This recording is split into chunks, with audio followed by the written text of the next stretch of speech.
physical therapist as the exercise specialist. This is a preview of the 40-minute presentation by me. I hope you enjoyed this short talk.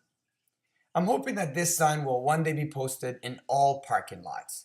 This is the farthest parking spot. It is strictly reserved for those who wish to stay healthy and live longer.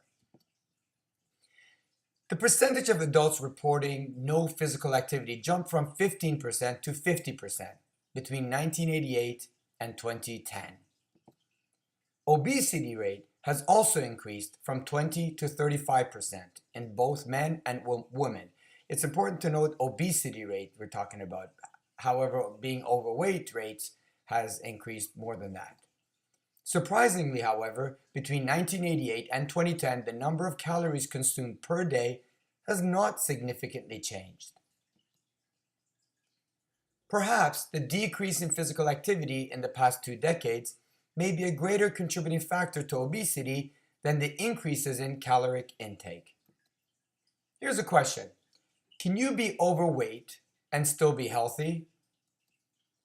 The study published in the European Heart Journal showed that when obese people are metabolically healthy, which means their blood pressure, cholesterol, blood sugar, etc., all fall within a healthy range, they are at no greater risk of dying from heart disease or cancer than those who are of normal weight.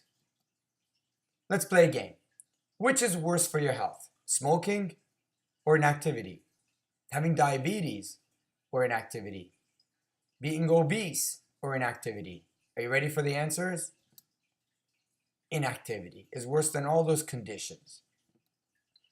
What we're learning is that a body that exercises regularly is generally a healthy body, whether that body is fat or thin. This is a quote by Dr. Glenn Glaser in an excellent study published with the reference below. The message should really be that if you're exercising regularly, you shouldn't necessarily be looking at the scale to determine how healthy or fit you are. Cardiorespiratory fitness, or CRF, is a more powerful predictor of mortality than body mass index or waist-height ratio. Focus must be on improving cardiorespiratory fitness instead of losing weight, because cardiorespiratory fitness predicts the risk of cardiovascular disease and all-cause mortality more than body fat content. As clinicians, we must emphasize cardiorespiratory fitness and not weight loss in improving health and reducing the risk of chronic diseases. So how can we measure fitness?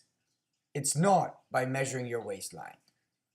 We could do VO2 max, but that's not practical in a clinical setting. It's surely practical maybe in a research laboratory or in a university setting. Well, one of the easiest ways is step number 1 is to measure the resting heart rate.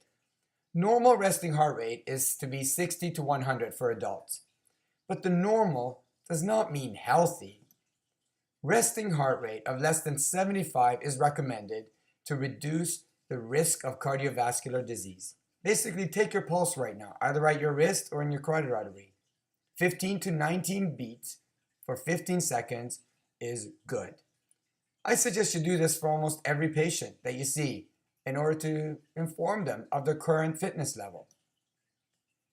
For a number of reliable, validated, and clinically applicable fitness tests, please view the entire presentation on aptei.ca in the section referred to as online programs. It's essential for physical therapists to have this knowledge and be recognized as exercise specialists. So if you enjoyed this short talk, I look forward to seeing you in the longer presentation. Thank you.